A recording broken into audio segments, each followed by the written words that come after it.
मालेमदा चही लिसिंगनी हेन लेरक्लबा अरीब फुरुप अमा ओइरिबा मिटै सिंगी नोंगा ख्रबा लायोइ ख्रबा लमल सिंगना मतम कुइना थेंगनरक्लबा खुदम सांगदम लैरबा चुमदुना त लैरबा वाफम सिंगबु तेंतकना पाउरौ पौताक ओइना तुंगी मिरोलगिदमक थंबिरमले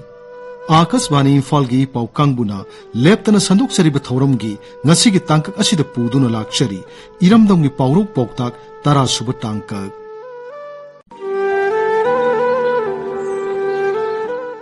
अहानबदा उतोंग अहोबदा इसिंग सोकपा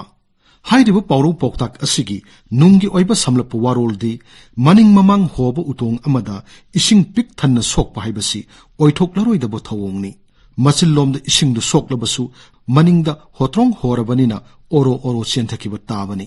मियोइबगी लोंचत्ता सांगदमनदुना हाइरगना थबक अमा मतम संगना पांगल सेल थाददुना तौजरुरगा मही फंगदबा अरेंबदा मांगजबा मतंगदा अहलमन सिंगना उतोंग अहोबदा इसिंग सोकपगुम थोकले हाइबा वाफमसि हाइनै पाउरौ पौताक असिना मियोइबदा पिबिरमलिबा पाउजेलदी थबक अमा तौरमदाइदा तुंगमांग येंगबा फै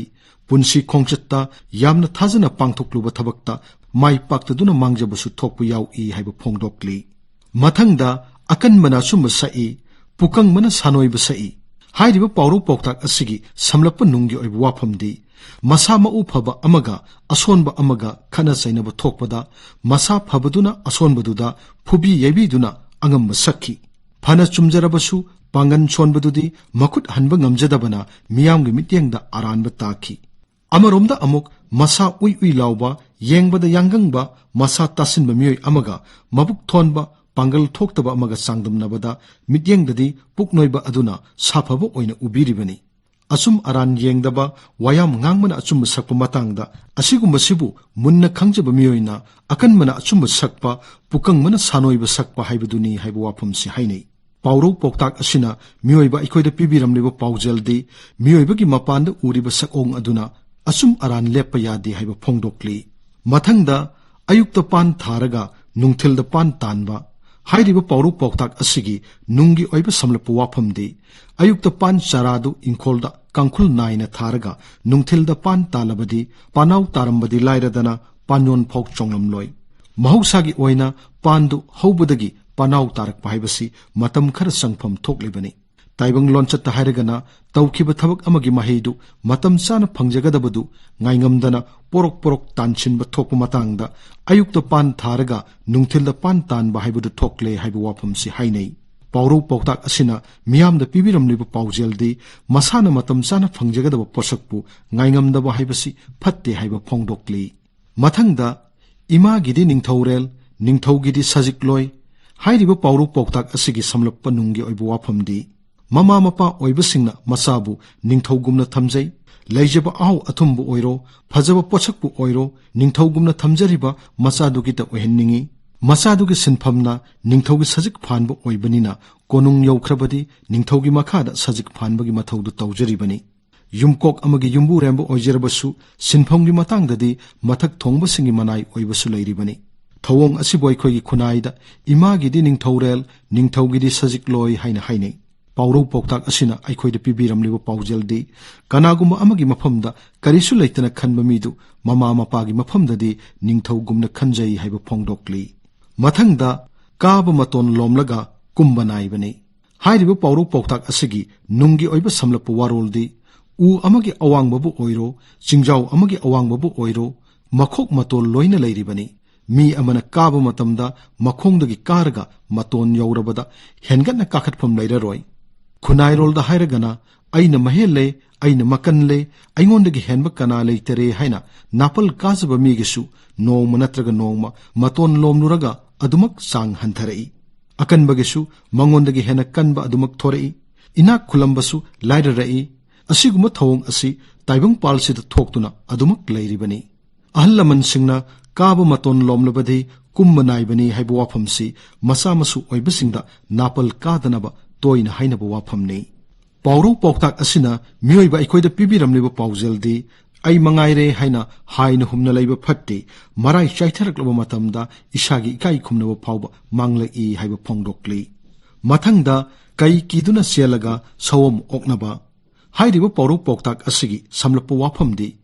kai hairiba saing chaba sa asibu thengnabada thaiduna mayok naramdana chelaklaga mi uba yadaba sathi khraba sawom amuk thengnaba haibasi khudong thibagi khudong thiba ngaktani khara safagadra haiduna chelaklaga hena sathiba ama oknaba haibasi awabagi masakni amoromda amuk thengnaningdaba mi ama thengnagadore haiduna maikai thaiduna laklaga amuka hena unaningdaba mi amaga mayoknaba haibasisu thoktaba natte sinpham ama paikhat lamlaga haitare khuloidare pamjedre haiduna sinpham duba hainaba hotnaramdana thadok lamlaga atopa sinpham ama muk paikhat lubada maduna amuka hena khuloidraba haitraba matangda kai kiduna sialaga sawom oknare haiba wafam si hainei pauru poktak asina miyoibada pibiramliba paujeldi karigumba mibu oiro sinphambu oiro ahanba thengnabaduda ngamnaba mayoknabana phai tung handuna chenmana khudong thiba nangbasu yaudaba natte haiba phongdokli pauru poktakna khunai sida pibiriba kanaba singi matangda Manipur University gi Associate Professor Dr. Salam Opendrana Akasbani Imphal gi pau kangbuda asumna phongdokli ERAMDAMGI leijaramliba pauru pautak praman panthai sing asi khunai sida miyoibana hingliba makai mutlaroidaba oral tradition amani karamba matamdagi kanana hawdoglambano haiba chakchaba akaknaba matam khangba ngamdrabasu yamna ngallingai haibadi ningsingba thoktraba matamdagi mirol mathang thangtharakpaduna ngasidi miyoibagi lengdraba lan oiduna aikoi punamapu ngakpi senbiduna lairi atenba araiba nongningba hek tabadadi pukningda karigumba ama hekta phahonba nungda kanaba wahan thok chenba pauru pautak praman panthai sing asina aikhoina chatliba punsi khongchat asida thengnariba pangthogliba makhal kayagi ithodang singbu soiki lan khidanaba matam punamukta ngakpidibani isa gi phuruk kanglupu sak takchaba matang inatpu yokhatpadasu pauru pautak praman panthaina achobu thodang loribani umang lai haraubada yauriba wangulon wangkhraba tawdaba yadraba laigi thoram singda pauru pautak oi praman panthai oi isai nongai ni mawongda ngashi phawba lairakliba asina taglibadi pauru pautak praman panthai singna khunai sida chinthang naina laisemlakpadagi lairamle haiba phongdokli angang amana pungkak chawrakpa mirol hek tarakpadagina punsigi tangkak khudingda ayuk nungthil numidang naidana pauru pautak sing loinaduna chatminnari samna hairabada pauru pautak sing ase aikhoi miyoibagi lutongda yauduna leiraba machak amagummani ishaga loinaduna chatminnariba saklon yamba pauru pautak sing asibu aikhoina miraiba tangkaktadi maithiba nangbusu yaudaba natte ERAMDAMGI leijaramliba pauru pautak sing asigi maman yamlaba paujel sing asibu mafam matam khangna matang chanabu sizinarabadi pungsi khongchakta thengnagadaba khudongthiba kayadagi ngakthokpa ngamjabata natana pandam ama phangba mai pakchaba haibadu oigini awangba thaki mahi loisangsingda pauru pautak praman panthai singi maramda nainaduna thijinduna sizinafam kanafam puthoraktuna nongbagi magun hengalakli makha tarakpada khunai sida yamna toina sizinaba pauru poktak kharadang panjarabada konungi ningthem nubina safubu uheira nganthak puna mapala hangi hairiba pauru poktak asigi chaurakpa nungi oibu wafamdi safu sabana sinpham oiduna haurakhibi masak matau phajabi nupi amana maraibak phabadagi ningthaugi ningthem nubi oiki nungai yaifana wata padana konungda lelaklaba tungda nongma safu yonpham phauduna satpada karimata khangdaba saduna safubuna ugi uheira aduga nganthakpuna ugi mapala haina hangbada magi haurakpham sinpham munna khangba manainubi singduna haijabadi ngamdana mataudubu uraga masin khumduna nokkibagi wafamni miyoibagi punsisu tamangamba natte nungairambadagi warakpa warambadagi nungairakpa thoktaba natte adumakpu warambadagi nungairakpa mina magi warambagi punsi matekpu kawkhiduna nungaibagi ipakta tauduna awaba masak khanglaktaba tung koina adumak nungai yaifana leibagi wakhalda leiraba midabu masak takpada konungi ningthem nubina safubu uheira nganthakpu mapala haibagumba midani haina hainei pauru poktak asina miyamda pibiramleba paujeldi nungai yaifabagi napalna haurakpham amadi haukhiba punsiba kawthokpa phatte haiba phongdokli mathangda tatpu tatrabadi langhingna tareng yot phawbu tuphalli hairiba pauru poktak asigi nungi oiba samlap waroldi tareng hairiba sinaibagi khulai asi phi sabagi langchak chaknabani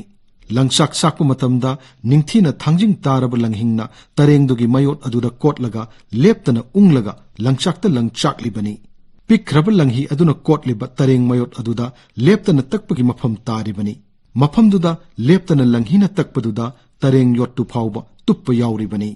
ꯑꯩꯈꯣꯏꯒꯤ ꯄꯨꯟꯁꯤꯔꯣꯜꯗ ꯍꯥꯏꯔꯒꯅ ꯍꯣꯠꯅꯕ ꯀꯟꯕ ꯇꯧꯖꯔꯤꯕ ꯊꯕꯛꯇꯨꯗ ꯃꯄꯨꯡ ꯐꯥꯅ ꯇꯧꯕꯅ ꯃꯍꯩ ꯐꯪꯏ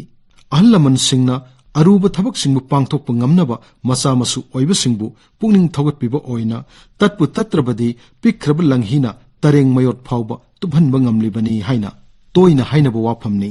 ꯄꯥꯎꯔꯧ ꯄꯥꯎꯇꯥꯛ ꯑꯁꯤꯅ ꯃꯤꯑꯣꯏꯕ ꯑꯩꯈꯣꯏꯗ ꯄꯤꯕꯤꯔꯤꯕ ꯄꯥꯎꯖꯦꯜꯗꯤ ꯍꯣꯠꯅꯕꯕꯨ ꯂꯦꯞꯇ꯭ꯔꯕꯗꯤ ꯑꯔꯨꯕ ꯊꯕꯛꯁꯤꯡ ꯃꯥꯏ ꯄꯥꯛꯏ ꯍꯥꯏꯕ ꯐꯣꯡꯗꯣꯛꯂꯤ ꯃꯊꯪꯗ ꯂꯟꯕꯨꯗꯤ ꯃꯍꯩꯅ ꯍꯦꯜꯂꯤ ꯍꯥꯏꯔꯤꯕ ꯄꯥꯎꯔꯧ ꯄꯥꯎꯇꯥꯛ ꯑꯁꯤꯒꯤ ꯅꯨꯡꯒꯤ ꯑꯣꯏꯕ ꯁꯝꯂꯞꯄ ꯋꯥꯐꯝꯗꯤ ꯁꯦꯜ ꯄꯥꯏꯕ ꯃꯔꯜ ꯃꯊꯨꯝꯅ ꯄꯩꯗꯨꯅ ꯂꯩꯔꯕ ꯃꯤꯗꯨꯗꯤ ꯋꯥꯠꯇ ꯄꯥꯗꯕ ꯅꯨꯡꯉꯥꯏꯕ ꯐꯪꯂꯤꯕꯅꯤ ꯇꯧꯕꯇꯕꯨ ꯈꯨꯗꯣꯡꯊꯤꯕ ꯑꯃꯗ ꯂꯟ ꯄꯨꯝꯅꯃꯛ ꯂꯣꯏꯈꯤꯕ ꯌꯥꯏ ꯅꯠꯇ꯭ꯔꯒꯅ ꯀꯥꯏꯗꯨꯅ ꯁꯤꯖꯤꯟꯅꯕꯅ ꯇꯞꯅ ꯇꯞꯅ ꯃꯌꯦꯡ ꯇꯥꯊꯔꯛꯇꯨꯅ ꯂꯣꯏꯈꯤꯕꯁꯨ ꯌꯥꯏ ꯂꯟ ꯂꯩꯇ꯭ꯔꯕ ꯃꯇꯝꯗꯗꯤ ꯑꯋꯥꯕ ꯑꯋꯥꯠꯄ ꯀꯌꯥ ꯃꯥꯌꯣꯛꯅꯔꯛꯄ ꯍꯥꯏꯕꯁꯤ ꯁꯣꯏꯗꯅ ꯊꯣꯛꯂꯒꯗꯕ ꯋꯥꯐꯝꯅꯤ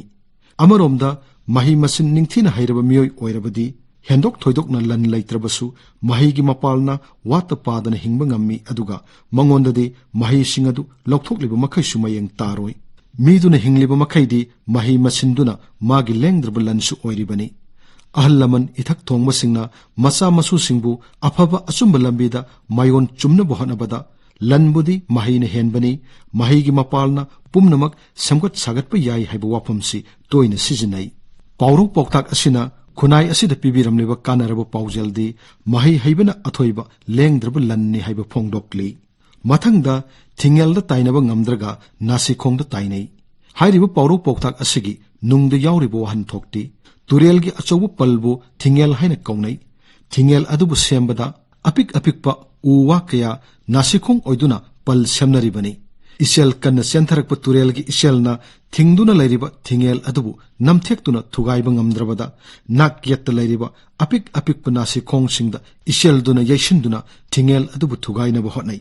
ꯃꯤꯑꯣꯏꯕꯒꯤ ꯂꯣꯟꯆꯠꯇ ꯍꯥꯏꯔꯒꯅ ꯃꯤꯑꯣꯏ ꯑꯃꯅ ꯂꯃꯟ ꯌꯥꯝꯅ ꯈꯨꯝꯅꯤꯡꯂꯕ ꯁꯥꯎꯕꯅꯁꯨ ꯂꯨꯇꯣꯟ ꯀꯥꯔꯕ ꯃꯇꯥꯡꯗ ꯃꯥꯅ ꯍꯛꯊꯦꯡꯅꯅ ꯂꯃꯟ ꯈꯨꯝꯅꯤꯡꯂꯤꯕ ꯃꯤꯑꯣꯏꯗꯨꯗ ꯇꯥꯏꯅꯕꯗꯤ ꯉꯝꯗ꯭ꯔꯒ ꯃꯥꯅ ꯉꯝꯕ ꯑꯁꯣꯟꯕ ꯃꯤꯗ ꯇꯥꯏꯅꯕ ꯃꯇꯥꯡꯗ ꯑꯈꯪꯕ ꯑꯎꯕ ꯃꯤꯁꯤꯡꯅ ꯊꯤꯡꯉꯦꯜꯗ ꯇꯥꯏꯅꯕ ꯉꯝꯗ꯭ꯔꯒ ꯅꯥꯁꯤꯈꯣꯡꯗ ꯇꯥꯏꯅꯔꯦꯗꯣ ꯍꯥꯏꯕ ꯋꯥꯐꯝꯁꯤ ꯑꯗꯨꯃꯛ ꯍꯥꯏꯅꯩ ꯄꯥꯎꯔꯧ ꯄꯥꯎꯇꯥꯛ ꯑꯁꯤꯅ ꯃꯤꯌꯥꯝꯗ ꯄꯤꯕꯤꯔꯤꯕ ꯄꯥꯎꯖꯦꯜꯗꯤ ꯇꯥꯏꯕꯪꯄꯥꯜꯁꯤꯗ ꯃꯈꯜ ꯀꯌꯥꯒꯤ ꯋꯥꯈꯜꯂꯣꯟ ꯃꯥꯟꯅꯗꯕ ꯃꯤꯑꯣꯏ ꯀꯌꯥ ꯂꯩꯃꯤꯟꯅꯔꯤ ꯃꯌꯥꯝꯁꯤꯒꯤ ꯃꯔꯛꯇ ꯂꯝꯕꯥ ꯄꯥꯅꯒꯗꯕ ꯃꯤꯒ ꯂꯝꯕꯥꯅꯕ ꯉꯝꯖꯗ꯭ꯔꯒ ꯑꯁꯣꯟꯕ ꯃꯥꯅ ꯉꯝꯕ ꯃꯤꯗ ꯇꯥꯏꯅꯕ ꯃꯤꯗꯥꯁꯨ ꯌꯥꯎꯔꯤ ꯍꯥꯏꯕ ꯐꯣꯡꯗꯣꯛꯂꯤ ꯃꯊꯪꯗ ꯗꯁꯥꯒꯤ ꯃꯇꯥꯡꯗ ꯋꯥꯏꯔꯨ ꯆꯪꯕ ꯍꯥꯏꯔꯤꯕ ꯄꯥꯎꯔꯧ ꯄꯥꯎꯇꯥꯛ ꯑꯁꯤꯒꯤ ꯅꯨꯡꯒꯤ ꯑꯣꯏꯕ ꯁꯝꯂꯞꯄ ꯋꯥꯔꯣꯜꯗꯤ ꯇꯨꯁꯤꯟꯗꯨꯅ ꯁꯣꯛꯇꯨꯅ ꯗꯁꯥ ꯇꯥꯔꯤꯉꯩꯗꯨꯗ ꯁꯣꯛꯂꯤꯕ ꯃꯐꯝꯗꯨꯗ ꯋꯥꯏꯔꯨ ꯃꯀꯨꯞ ꯆꯪꯕ ꯍꯥꯏꯕꯁꯤ ꯆꯩꯅꯥ ꯍꯦꯟꯒꯠꯂꯤꯕꯅꯤ ꯁꯝꯅ ꯍꯥꯏꯔꯕꯗ ꯃꯤꯑꯣꯏꯕꯅ ꯈꯨꯗꯣꯡꯊꯤꯕ ꯑꯃ ꯊꯣꯛꯇꯨꯅ ꯃꯥꯌꯣꯛꯅꯔꯤꯉꯩꯗ ꯑꯇꯣꯞꯄ ꯑꯋꯥꯕ ꯑꯃꯃꯨꯛ ꯇꯥꯁꯤꯜꯂꯛꯄ ꯃꯇꯥꯡꯗ ꯗꯁꯥꯒꯤ ꯃꯇꯥꯡꯗ ꯋꯥꯏꯔꯨ ꯆꯪꯂꯦ ꯍꯥꯏꯕ ꯋꯥꯐꯝꯁꯤ ꯍꯥꯏꯅꯩ ꯄꯥꯎꯔꯧ ꯄꯥꯎꯇꯥꯛ ꯑꯁꯤꯅ ꯃꯤꯑꯣꯏꯕꯗ ꯄꯤꯕꯤꯔꯝꯂꯤꯕ ꯄꯥꯎꯖꯦꯜꯗꯤ ꯃꯤꯑꯣꯏꯕꯒꯤ ꯄꯨꯟꯁꯤ ꯈꯣꯡꯆꯠꯇ ꯑꯋꯥꯕ ꯈꯨꯗꯣꯡꯊꯤꯕ ꯍꯥꯏꯕꯁꯤ ꯃꯔꯤ ꯃꯔꯤ ꯊꯣꯛꯄ ꯃꯇꯥꯡꯁꯨ ꯌꯥꯎꯗꯕ ꯅꯠꯇꯦ ꯍꯥꯏꯕ ꯐꯣꯡꯗꯣꯛꯂꯤ